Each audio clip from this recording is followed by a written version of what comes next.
Alrighty, so I'm still in my pajamas. I'm still in my jammy shirt, my little night shirt.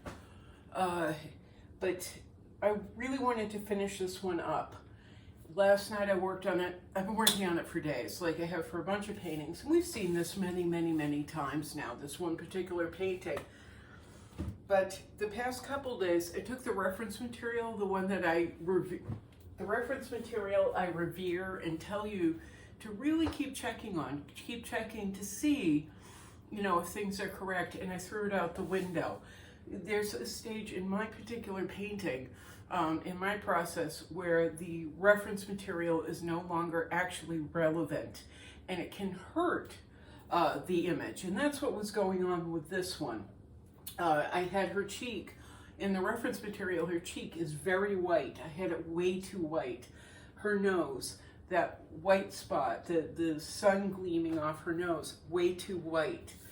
And I also continued to have this, more of a muted teal. It's still a little muted, but now it's got white highlights. And I'll show you something. In working on this particular painting, I realized that to really pull her out, to start to pull her face out, I had to frame her in a light sand, almost white in places. And I went, oh, that's what I'm missing here. That's what is making this so difficult to finish up. I had this muted, some of her slightly muted with this big white stripe, and whites in certain places. So I took the reference material, took the reference material, discarded it, and started going off my instincts.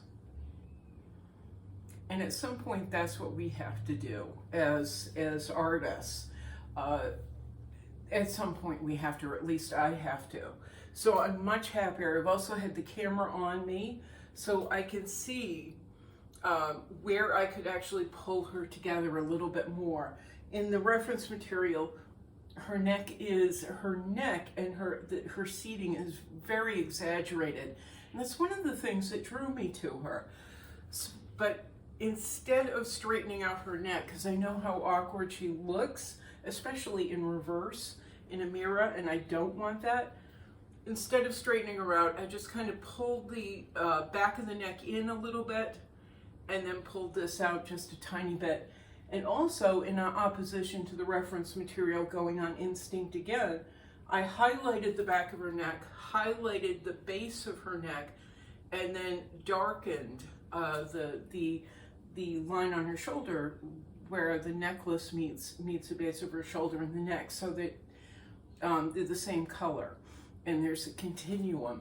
And that really helps to pull her together. I also pulled the shoulder out, which again is not in the reference material. Her neck is actually quite craned. She has a very long goose neck, almost a gazelle to her. And so I've just taken it, thrown it out the window, and I'm going to, once again, go on instinct. Highlighted bits of her umbrella, but then started taking the teal that's in her face, the teals, some of the grays, some of the browns, also some of the purples, which I know don't translate clearly, but there are purples in here instead of a black. There are purples, some of them mixed with a deep teal or deep turquoise teal, and started spreading them throughout. I've taken the teal on her face and started to spot in between the scales on her tail. So I've been doing all these little things to help tie it together, and I really am at a point now where I'm calling her done-ish. Not quite done, done-ish. She's going to go in the other room, dry for a couple of days, and then I'll pull her out and check once again. Now, as I've been painting her, I've been thinking about art terms. I'm pretty clear that I am not a big fan of talking art.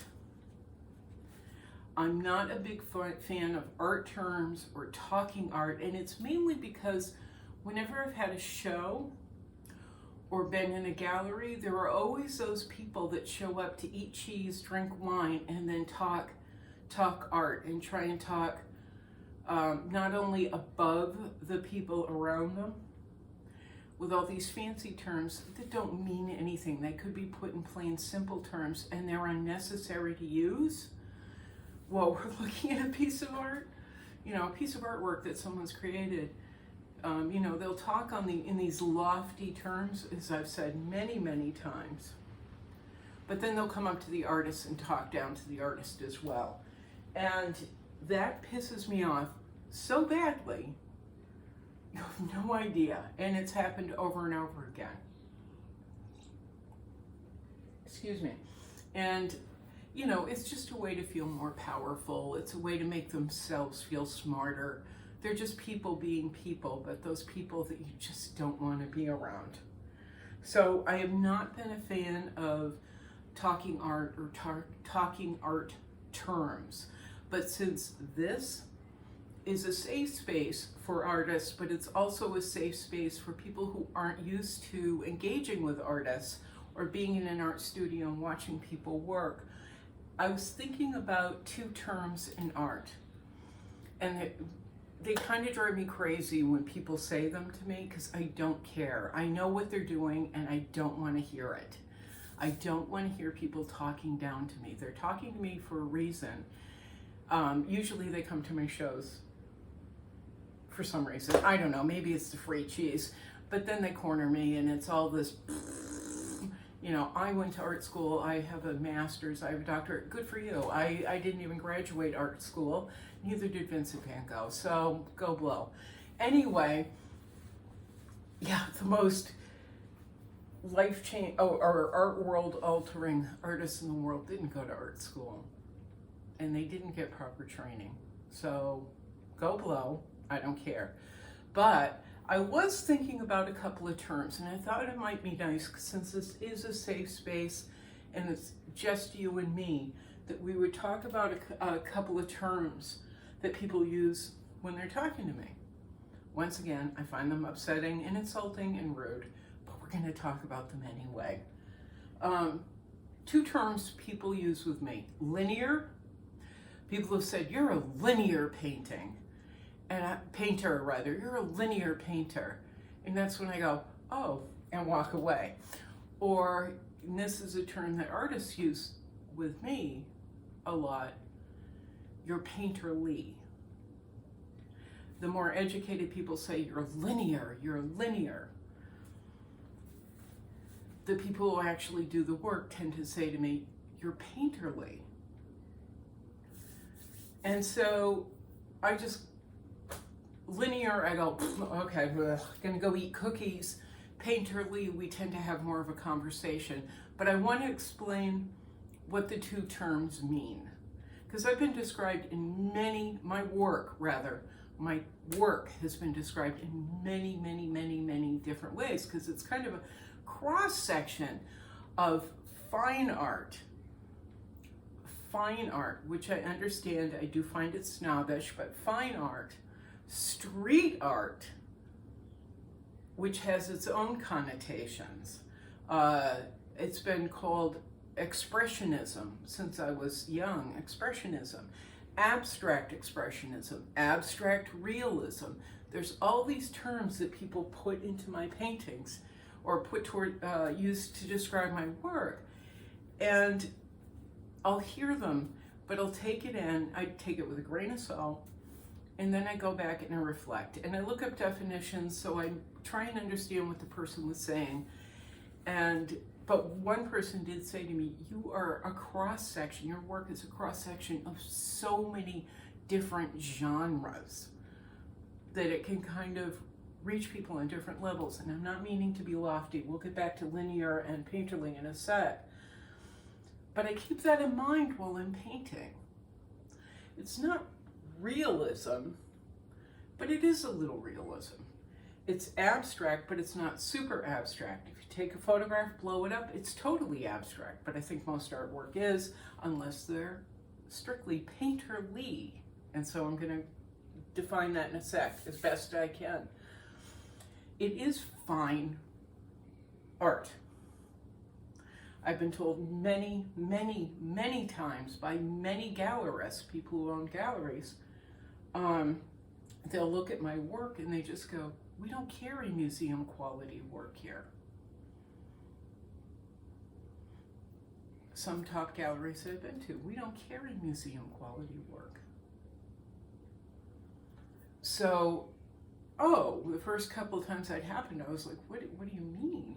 But now I'm beginning to understand. This is just like a cross section of so many things to so many people. I have street artist friends who really love my work, but then I have fine art collectors who love the work as well. So I know there's a cross section. And I think what we're going to do is go over terms.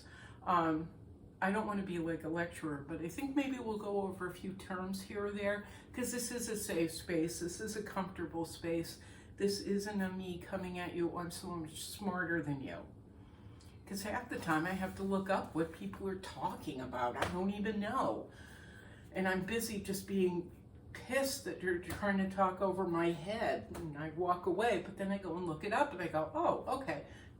Now I understand. And they were correct, but we'll never admit it. So linear, back to linear and painterly. And the work has been described as both. And again, I'm using me as an example for you to be able to look at your own work and kind of go, oh, this is who I am, or this is who I am not, which I think is even more important. Linear actually means having lines. Linear. L-I-N-E-A-R. L-I-N-E-A-R. Linear. It's lines. Lines are always around my figures. They're always around the shapes. I have lines, dark lines, light lines, always, always, always, always, always, to help define. I find them extremely dynamic. Painterly is not having those lines. That's it. Painterly is more this, where it's, you're kind of blending. You're highlighting, but you're not defining it. You're not defining the shoulder with a dark line. You're not defining the outside of the face with a dark line or a light line. We're not defining the sky against the hat with lines, not strong lines like I do. That's it. Linear just means lines around the shape. Painterly means more blending, more swiping. Like there's you could almost call this painterly. I've got highlights, I've got dark lines, but there's not this defining line around everything. So I hope that helps a little bit in defining yourself or defining other people's artwork. Just don't use it when you go to openings and galleries, because it's really kind of, nobody cares. Keep it to yourself.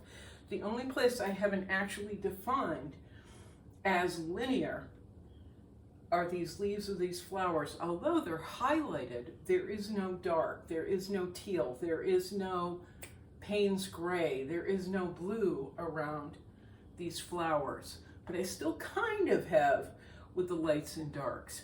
So, you know what? Take a look at history books or art history books and try and see who is linear, who is painterly, who does both, who does both. Who says it's okay to do both? This was, linear became popular, I think it was the Renaissance period, I don't remember. I used to study art history inside and out, knew it, don't care anymore. Sorry, I want to be painting. So there are more experienced, more informative artists on the web that you can really learn from. But pick up an art history book. If you're feeling stuck, just like start looking. But I wouldn't go back to the Renaissance. I mean, I would go between the Renaissance and today. See who you connect with best if you're kind of stuck. Or not, because it's good to know stuff. I actually had a handbook. I had an artist's handbook for materials and a glossary as well that I wanted to start showing you and using in these videos. But I think I gave it away about a year and a half ago. I tend to do that a lot. Here, I don't need this. here, because I'm not doing here. I'm not doing that, so here. I've got my own thing going on. And then all of a sudden they need it. So if I find the title and the author's name, I'm going to go online and see if I can find them, then I'll share it with you, because it's a really brilliant book. It was very, very, very helpful. It could be very, very, very helpful, especially if you're trying to find new mediums or new ways of working.